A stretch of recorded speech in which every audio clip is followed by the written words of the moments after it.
weekend getaway. Being a single father isn't what I expected, but when my wife unexpectedly passed away late last year from cancer, it was the hand I was dealt. I took her passing incredibly rough, but my son Bryson, he took it harder than I ever imagined he would. She always took care of us, and when she became ill, I made sure to take care of her. He was just 8 years old when Amanda passed away. Having to explain to him why Mommy was never coming back was the hardest thing I have ever done, and the look on his face after I told him still haunts me to this day. I watched the life drain from a young boy within seconds, and I had no idea how to make things better. They say time heals all wounds, and while the days do get easier, the wound never really heals. I sometimes wake up in the middle of the night and look over to where she used to sleep, hoping one day I'd see her beautiful red hair, but every time I end up in disappointment. Call me crazy, but I never washed her pillow after she died.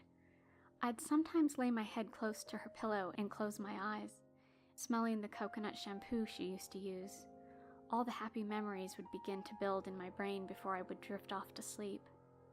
When I awoke, the harsh reality would set in. She was gone. I have plenty of photos to reminisce about the good times we had. When we were laying her to rest, she was buried with the silver half-heart necklace I bought her for our 5th-year anniversary. The necklace was one part of a heart, with me having the other part to myself. The day we lowered that casket was the day the other half of my heart died.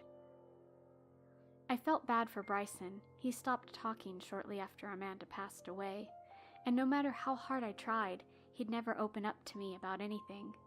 He was 8 years old, and I figured he was just coping the way he felt was best for him. Eventually, the school started growing concerned about his behavior. He never spoke at school either. I realized the stress of school was becoming a bit overwhelming for him, so I wanted to do something nice. I planned a getaway for the weekend at my great-uncle's cabin. I thought it would be nice to get away from everything and just enjoy the outdoors as much as we could together, father and son. Bryson always loved the outdoors. Before Amanda passed away, he would always talk about wanting to be just like that bear guy, Daddy, which was Bear Grylls.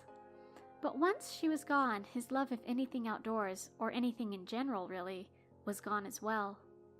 I felt this would be a perfect shot to see if I could get some of that spark back. Hell, for the both of us. When I told Bryson we would be spending the week in the Appalachian Mountains, he smiled. It was the first time I saw his smile in quite some time, and all I could do was hug him tight and pat his head. Leading up to the weekend, Bryson was full of life. He'd bug me every minute of every day, just waiting to go to the cabin. It never bugged or annoyed me. I was just happy to see him happy. I woke him up early Friday morning by flipping his light on. "Bry, are you ready to go?" He jumped from his bed, already dressed and ready to go. "Scared you, Daddy?" I smiled. Much like any trip that you were looking forward to, the drive there felt like forever. Bryson sat in the back seat, kicking his legs back and forth with happiness. I kept looking in the mirror to see him smiling, and every time I saw his toothless grin, I felt like I was doing a good job as a father. "Now, Bry, God forbid, if one of us gets lost, what did Daddy tell you?" "Break branches off of trees, but not all the way. Keep breaking them as you go and look for the broken branches, right?" He was so smart. After hours of driving, we pulled up the long dirt driveway up to the cabin. It was just as I remembered it as a kid, the mahogany exterior with the dark blue windows on the front, a small pond off to the side, trees and shrubbery surrounding the cabin, not another person in sight. Bryson was so excited to see the cabin that he ran right past me and into the cabin. I followed him shortly after with our bags. "Go find a room you like, Bry," I said as I set the bags down and began to unpack. "Daddy, Daddy!" he yelled from the top floor. I rushed upstairs thinking something happened, but was pleasantly surprised to see Bryson jumping up and down on the bed. "I love this one," he said with a smile. "Good choice, kiddo. This was my favorite room when I was your age," I said with a comforting tone. "Go ahead and rest up a bit, because later tonight we're going to go for a hike. Would you like that?" I questioned as I saw Bryson light up like a Christmas tree. I chose the room right next to his to take a nap. I had been driving for quite some time, and I was just exhausted.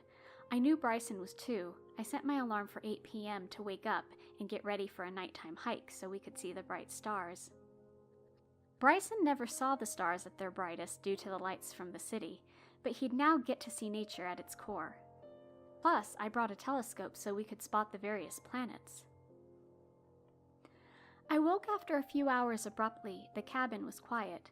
I got up to check on Bryson, but to my astonishment, he was gone. The blankets were disheveled and ajar, meaning he'd got up on his own. "Bryson!" I yelled. "Where are you, buddy?" There was no answer.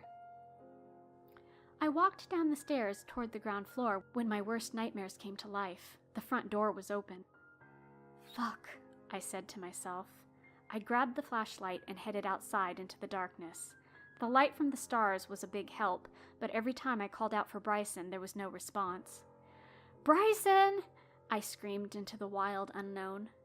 I began to run around like a chicken without its head, frantically looking for Bryson. I would call out his name every few seconds, pausing for a few to await a response.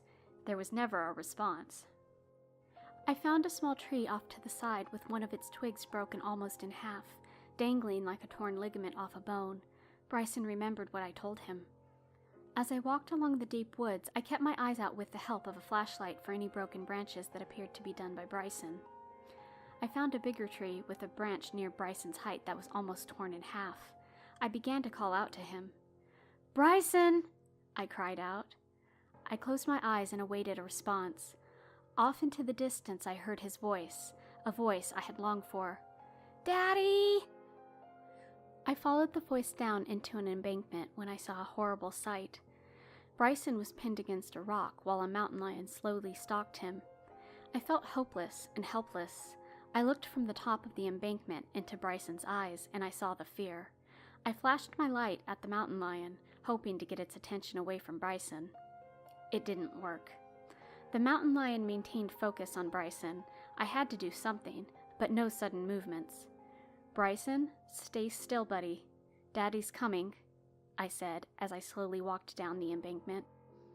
The closer I got, more of a picture was painted.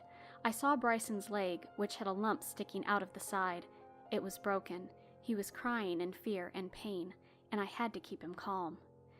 "Daddy's almost there, buddy. Stay strong. I'm right here," I said, trying to get him to remain calm.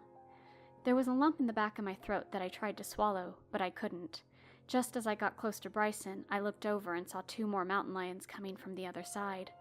We were trapped. I closed my eyes and began to pray. And I'm not a religious person by any means. Just as I was losing hope, I opened my eyes to see the mountain lion walking backward, as if it were scared of something. With a howl, the mountain lions retreated into the darkness. I rushed towards Bryson and held him. "I told you Daddy was here," I said with a smile. I patted his head and gave him a kiss on the head. "Let's get you out of here into a hospital. Can you be strong for Daddy?" He nodded his head with tears in his eyes. I picked him up and rushed him to the car to go to the nearest hospital. I knew how much pain he was in, but he was being strong. Bryson went to get his leg put back in place. They gave him medicine that would block out remembering the pain, but the screams I heard coming from the hospital room almost made me sick, a blood-curdling scream of pain. I had broken my arm when I was younger, and I remember the pain, so I knew what he was going through. I sat in the waiting room, his jacket resting on my lap. I felt something in one of the pockets and reached in to find out what it was. I pulled out a necklace. Not just any necklace, but half of a heart. It was Amanda's necklace. Bryson was exhausted and slept for the rest of the night. When he awoke, I was right there beside him with a smile. "How are you feeling, bud?" I said. "I'm okay, Daddy. Where's Mommy?" I was taken aback by his question. "Buddy, Mommy died, remember?" He shook his head. "No, she didn't, Daddy. She scared off the animals. She saved us, don't you remember?" I looked down and pulled out her necklace from my pocket. She spent her life taking care of us, and it was clear she would never stop doing it.